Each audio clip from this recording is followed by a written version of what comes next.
बुढ़वा मंगल व्रत कथा। ज्येष्ठ माह बड़े मंगल की कथा। नमस्कार भाइयों बहनों, जय माँ गायत्री। आप सभी का मेरे YouTube चैनल शुभकर माही अष्टों में स्वागत है। आज के इस वीडियो में सुनेंगे बुढ़वा मंगल की व्रत कथा।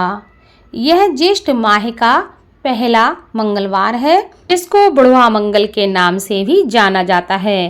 उत्तर भारत के अवध क्षेत्र, विशेष रूप से लखनऊ में ज्येष्ठ मास में पड़ने वाले मंगलवारों का बड़ा महत्व है। बुढ़वा मंगल के नाम से तो आधुनिक पीढ़ी बड़ा मंगल के नाम से जानती है। हालांकि बड़ा मंगल और बुढ़वा मंगल आज एक मेव हो चुके हैं। शास्त्रों के अनुसार ज्येष्ठ माह के मंगलवार के दिन ही भगवान श्री राम और हनुमान जी की पहली बार भेंट हुई थी। इसी वजह से इस दिन, इस महीने में पड़ने वाले मंगलवार को बड़ा मंगल कहा जाता है। धार्मिक मान्यताओं के अनुसार मंगलवार के स्वामी श्री रामदूत हनुमान जी हैं, इसलिए हर मंगलवार को इनकी पूजा विशेष रूप से की जाती है। लेकिन सभी मंगलवारों में ज्येष्ठ मास में आने वाले मंगलवार बहुत ही महत्वपूर्ण माने गए हैं। इन्हें बड़ा मंगल और बुढ़वा मंगल भी कहा जाता है। ऐसे में ज्येष्ठ के महीने में 4 बार बुढ़वा मंगल मनाया जाएगा, जिसमें पहला मंगल 28 मई को और दूसरा 4 जून को और तीसरा 11 जून और सबसे अंतिम 18 जून को बड़ा मंगल पड़ेगा। ज्येष्ठ माह के मंगलवार विशेष प्रकार के फल प्रदान करने वाले मंगल बताए गए हैं। इस दिन की महिमा भी बहुत बड़ी है। माना जाता है कि इस दिन हनुमान जी की पूजा करने से जीवन की सभी दुख तकलीफें दूर हो जाती हैं। माना जाता है कि बड़ा मंगल को पर्व के रूप में मनाने की शुरुआत भी यहीं से हुई थी। अगर कोई व्यक्ति बुढ़वा मंगल के दिन हनुमान जी की पूजा करते हैं तो उनके जीवन में किसी भी प्रकार के समस्याएं नहीं रहती हैं। माना जाता है कि इस दिन उनका पूजन करने से व्यक्ति की बुद्धि, ज्ञान और बल में वृद्धि होती है, क्योंकि इस दिन ही हनुमान जी भगवान राम से मिले थे। इसलिए हनुमान जी की पूजा के साथ साथ इस दिन राम जी का भी ध्यान करना चाहिए, पूजन करना चाहिए, जप तप भी करना चाहिए। इस दिन हनुमान चालीसा का पाठ करने से भय से मुक्ति मिलती है और घर में सुख समृद्धि आती है। इस दिन मंगलवार को सूर्योदय के समय उठकर स्नान आदि से निर्वृत्त हो जाने के बाद व्रत और पूजा का संकल्प करना चाहिए। घर की पूर्व दिशा में लकड़ी की एक चौकी के ऊपर लाल रंग का कपड़ा बिछाकर हनुमान जी की प्रतिमा या चित्र को स्थापित करना चाहिए। अब प्रतिमा के सामने घी का दीपक जलाना चाहिए। हनुमान जी को रोली का तिलक लगाएं, अक्षत लगाएं और फूलों की माला पहनानी चाहिए। इसके बाद एक एक करके पूजन की समस्त सामग्री उनको अर्पित करनी चाहिए। इच्छा के अनुसार तुलसी दल डालकर हनुमान जी को भोग लगाना चाहिए। हनुमान जी को भोग में लड्डू का भोग अवश्य लगाना चाहिए। अब हनुमान जी के मंत्रों का जप करना चाहिए। पूजन इत्यादि करने के बाद अंत में उनकी आरती अवश्य करनी चाहिए। इस प्रकार पूजा करने से हनुमान जी जल्दी प्रसन्न होते हैं और अपने भक्तों की हर इच्छा को पूरा करते हैं। पौराणिक कथा के अनुसार ज्येष्ठ माह में मंगलवार को ही भगवान श्री राम की पहली मुलाकात भक्त हनुमान से हुई थी। इसी कारण इस महीने में पड़ने वाले मंगलवारों का विशेष महत्व है और कालांतर में इसे बुढ़वा मंगल कहा जाने लगा। मंगलवार से जुड़ी हुई है। कथा के अनुसार 10,000 हाथियों का बल रखने वाले कुंती पुत्र भीम को अपने शक्तिशाली होने पर बड़ा अभिमान हो गया था। उनको सबक सिखाने के लिए रुद्रावतार भगवान श्री हनुमान ने एक बूढ़े बंदर का वेश धारण किया और जिस राह से भीम का आगमन हो रहा था उसी राह के निकट विश्राम की मुद्रा में कुछ इस तरह भगवान हनुमान लेट गए कि उनकी पूंछ रास्ते को बाधित कर रही थी।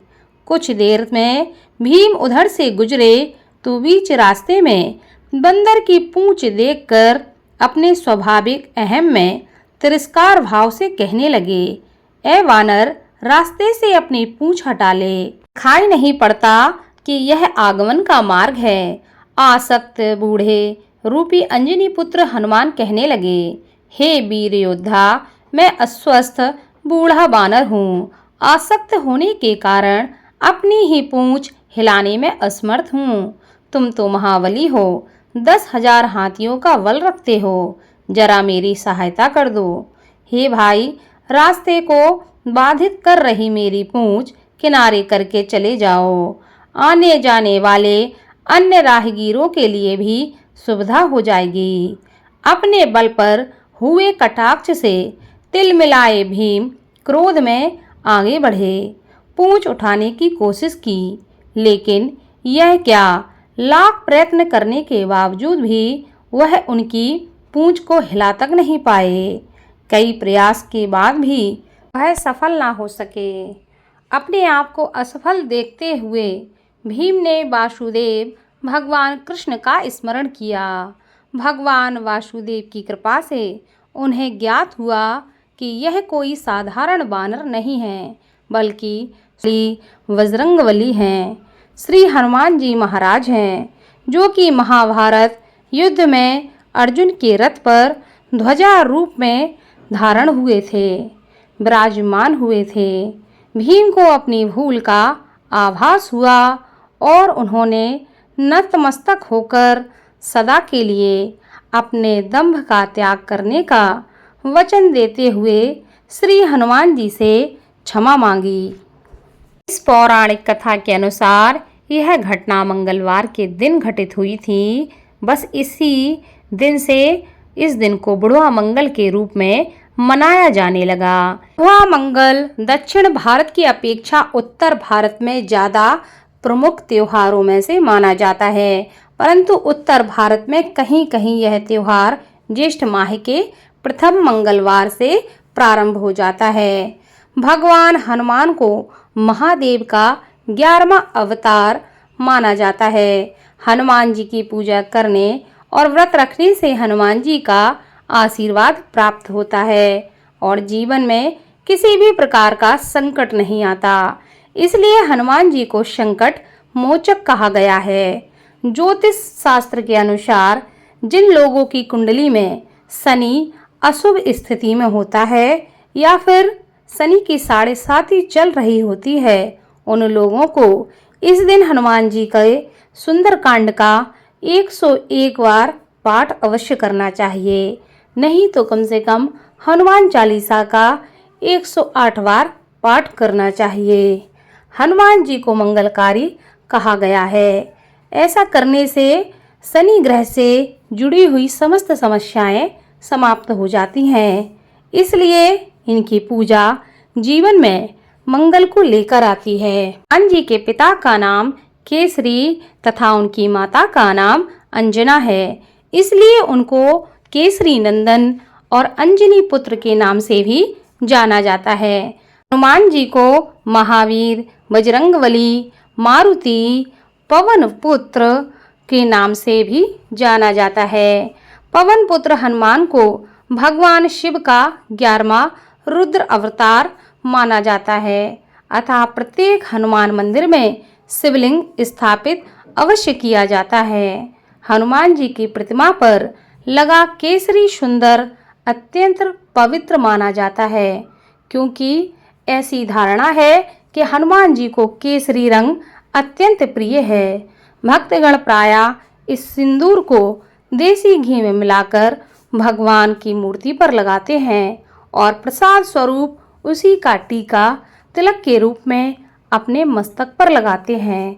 ऐसा माना जाता है कि इस तिलक के माध्यम से भक्त श्री हनुमान जी की कृपा उन्हीं की तरह शक्तिशाली, ऊर्जावान तथा संयमित हो जाते हैं। आज के दिन व्यक्ति को अपनी श्रद्धा और सामर्थ्य के अनुसार दान पुण्य भी अवश्य करना चाहिए। ऐसा करने से हनुमान जी की विशेष कृपा बनी रहती है और इस कथा को खुद सुनना चाहिए और आपके जो अपने हैं उनको भी इस कथा को शेयर करना चाहिए, ताकि आपके साथ साथ आपके अपने भी इस कथा को सुनकर लाभ ले सकें और हनुमान जी की कृपा आपके साथ, आपके घर परिवार पर हमेशा बनी रहे। बोलो बजरंगबली की जय।